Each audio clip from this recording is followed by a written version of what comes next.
علامہ صاحب، بات کا آغاز ہم آپ سے کرتے ہیں۔ ریاست، فرد اور قاضی، یہ تین چیزوں کا اگر ہم شریعت کی روشنی میں تین کو یکجا کریں اور تینوں کا آپس میں ملنا جلنا، اٹھنا بیٹھنا، غمی خوشی، کیا کہیں گے؟ الحمدللہ رب العالمین والصلاة والسلام علی سید المرسلین وعلی آلہ وصحبہ اجمعین،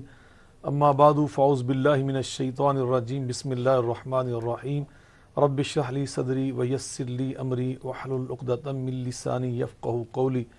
نقشبندی صاحب، بڑا اہم موضوع آج آپ نے منتخب کیا ہے۔ بلا شبہ ریاست، مہمان بھی اہم ہے ماشاءاللہ۔ یہ تو آپ کی محبت ہے، اس سے نظر ہے آپ کا، اللہ کو جزائے خیر عطا فرمائے، آپ کے ادارے کو بھی اللہ اجر عظیم عطا فرمائے۔ یقیناً ریاست جو ہے وطن اور ملک، مملکت، اسٹیٹ، اس کے ساتھ وابستگی، یہ ہمیں نبی کریم علیہ الصلوۃ والسلام نے اپنے اسوہ مبارکہ سے بہت ہی اس کی تعلیم دی ہے۔ آپ جب مکہ معظمہ سے روانہ ہوئے ہجرت کے سفر پر، تو اس وقت بھی جامع ترمذی کے اندر یہ حدیث موجود ہے،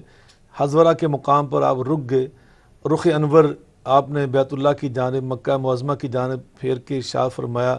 انک احب ارض اللہ الیہ لولا اخرجونی ما خرجت، اور ایک روایت کے یوں الفاظ، ما مکثت غیرکی،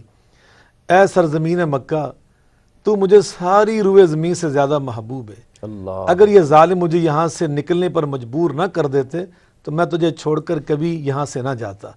آپ نے اپنے آبائی وطن کے ساتھ اپنی محبت کا یہ اظہار کیا، لیکن جب آپ مدینہ منورہ میں تشریف لے آئے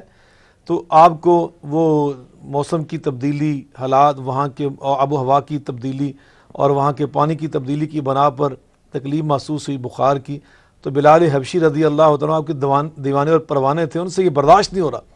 ان کی زبان سے سخت الفاظ نکلے قریشی سرداروں کے لیے کہ انہوں نے آپ کو مجبور کیا، آپ یہاں تشریف لائے اور آپ کو تکلیف پہنچی، تو آپ مسکرائے اور اٹھ کر بیٹھ گئے، نبوت کے دست مبارک پھیلا کر آپ نے ایک دعا مانگی، اللہم حبب الینا المدینہ کحبنا مکہ واشد۔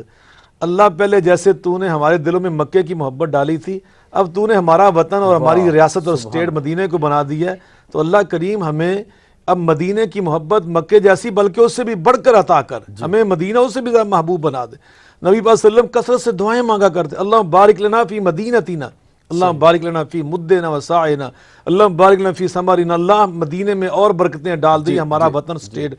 تو یقیناً اپنی ریاست کے ساتھ، اپنے ملک کے ساتھ محبت، وابستگی، یہ ہمیں نبی پاک صلی اللہ علیہ وسلم نے اس کی تعلیم دی۔ اب حکمران کیسا ہونا چاہیے؟ نبی پاک صلی اللہ علیہ وسلم کے اسوہ مبارکہ کے مطابق خلفائے راشدین کا کردار، ان کا چناؤ، ان کا انتخاب اور ان کا طرز حیات، وہ ہمارے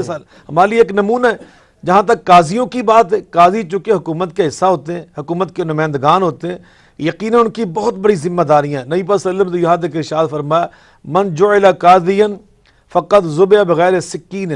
یہ تو قاضی کا منصب اتنا اہم ہے، اتنا حساس ہے اور اتنی ذمہ داری کا حامل ہے کہ اگر کوئی قاضی بنا دیا گیا تو یوں سمجھو جیسے اس بیچارے کو بغیر چھری کے ذبح کر دیا گیا۔ اتنی بڑی ذمہ داری ہے، اگر قیامت کے دن معمولی کسی کے بارے میں اس نے عدل و انصاف سے انحراف کیا تو اس کی جواب دہی ہے۔ تو اس لیے نبی کریم علیہ الصلوۃ والسلام کی ان تعلیمات کی روشنی میں آپ اندازہ لگائیں کہ نبی کریم علیہ الصلوۃ والسلام نے عدل و انصاف کی بات کو کہاں تک ارشاد فرمایا کہ جناب سیدنا علی المرتضیٰ کرم اللہ وجہ الکریم ارشاد فرمایا کرتے تھے، الملک